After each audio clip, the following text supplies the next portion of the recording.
路边的电线杆、校园周围的围篱、墙上的窗户以及走廊上的柱子，这些都是被我们视为理所当然的设施。但各位有没有想过，这些大大小小的物件是怎么对齐、整齐排列、固定及安装的呢？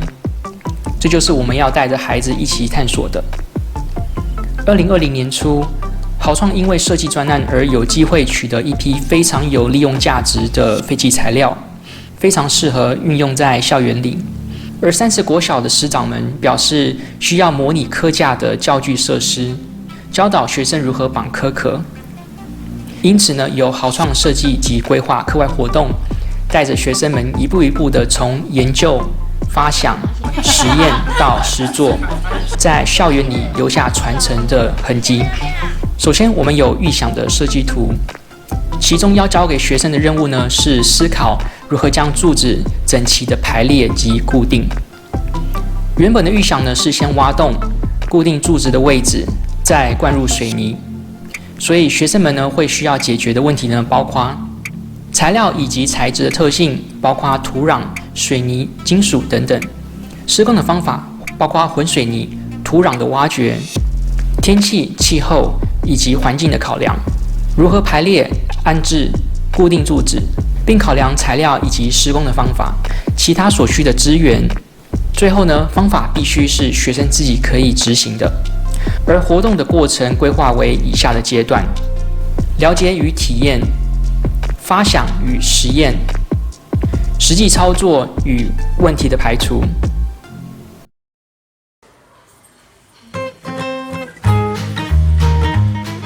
我们带着学生们了解水泥材料的特性以及相关的知识。首先让学生们自己搜寻水泥的相关知识，让他们有机会呢，利用熟悉的网络世界来寻找答案，再分享给大家所找到的资讯。我们再填补其他重要的知识，包括水泥的物理及化学特性、成分、运用的范围以及混搅的方式。当然，也让学生们自由的操作及体验。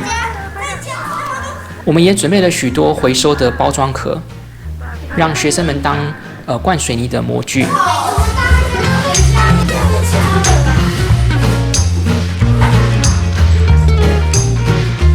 也借此分享模具设计一些有趣的知识。而学生们在脱模时，也深刻地感受模具设计的奇妙。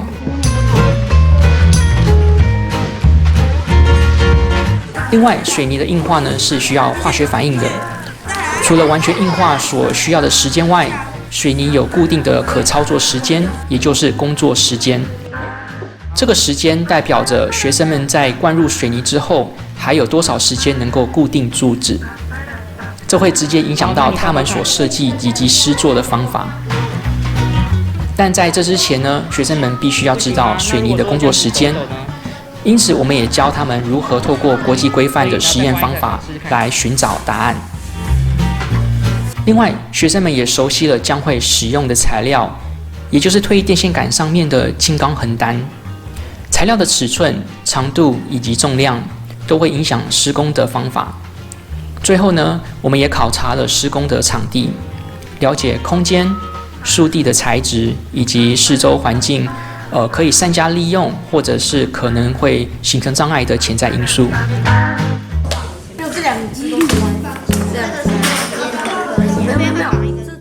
了解了材料以后呢，我们就要开始动脑袋咯。固定柱子有这么难吗？虽然不难，但是还是有一些挑战的。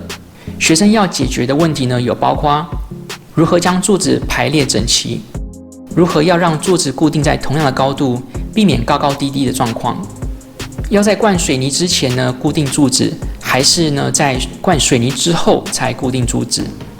如果是在之前，那需要几天的先前作业呢？因为呢是在室外操作，所以也需要考量天气以及环境的条件。如果呢是在之后，那固定柱子的施工方法是否能够在水泥的工作时间内完成吗？灌入水泥之后呢，在硬化之前要如何避免人或猫狗的破坏呢？完成之后呢，固定柱子的设施要有办法可以容易的拆卸。随着脑细胞进入高速运转的模式，学生们开始思考柱子固定的方式。但我们不只要他思考固定，而是要思考整个施作的流程。这就会有步骤先序的考量，以及准备所需要的工具以及人力。而我们要求学生呢，以漫画的方式来表达这些步骤，可以帮助他们提出更完整的思考，也可以引导他们以人的角度来去思考这个过程。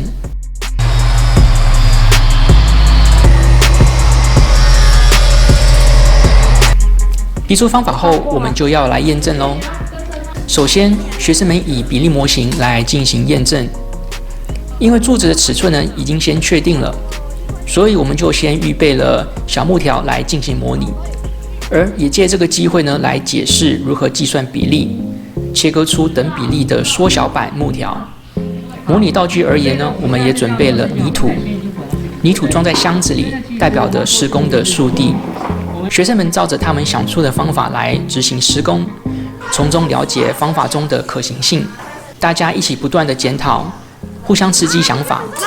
学生们也发现了很多的进步空间，借由实际的操作，不断的修正方法，以最低的风险以及代价呢，来找到最好的答案，体会实验的乐趣以及价值。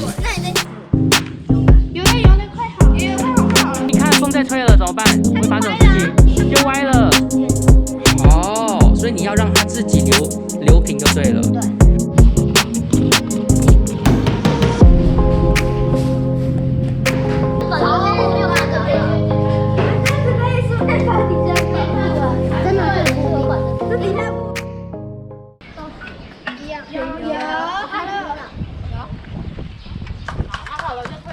离开了舒服的室内，我们来拥抱阳光吧。回到了施工现场，我们现在就要来挖坑咯。但要在哪里挖呢？我们就得先来定位。首先，学生们要计算位置、测量以及做记号。光是这些看似简单的动作，就十足的考验学生们的三角数学的能力了。我们也利用简易的材料以及工具作为辅助，让学生们进行对齐对位的动作。很幸运的，黄校长向热心的黄敏雄会长借到挖孔机，不需要以人工的方式呢来铲土，而且挖孔机的孔径与柱子相近，因此呢也不需要再注入水泥来做固定。不过因为土质松软不均，有时候呢会产生挖掘困难的问题，而有些位置的地下已经有水泥了，无法挖到理想的深度，这些都是我们得当下解决的问题。但流汗烧脑的同时，我们也不能忘记，机器是不会自己挖洞的啊！当然要学生们自己来咯，一位一位的轮番上阵，挑战人机大战。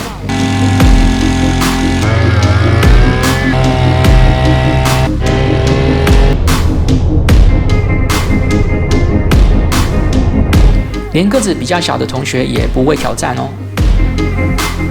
因为挖孔机呢是以汽油的引擎来驱动，我们也不忘分享内燃引擎的原理以及构造知识，比如燃料、氧气、点火、爆炸、气缸以及活塞、曲轴等等。学生很快就猜得出，这台内燃引擎呢是透过进气阀来控制燃烧，也知道呢，如果开关坏掉时，可以透过进气阀的关闭来熄灭引擎。真是未来的马盖先门啊！洞挖好了，那我们就要开始埋柱子咯。现场实际的环境条件当然不如预想的理想，所以有很多对位不佳的问题待解决。学生们也利用水平仪来确定垂直水平，而我们也利用简单的方式来确定柱子之间的高度一致，克服地面不平整的影响。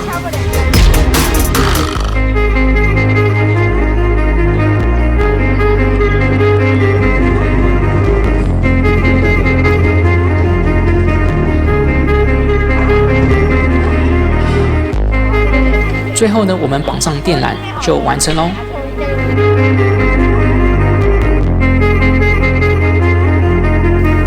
这群4到6年级的学生们完成的不只是自己的成就，而是能够将在地文化传承给未来学弟学妹们的教具。学生们透过过程的挑战来决定最后的成果，实际得到的以及带走的是对自己能力的认知。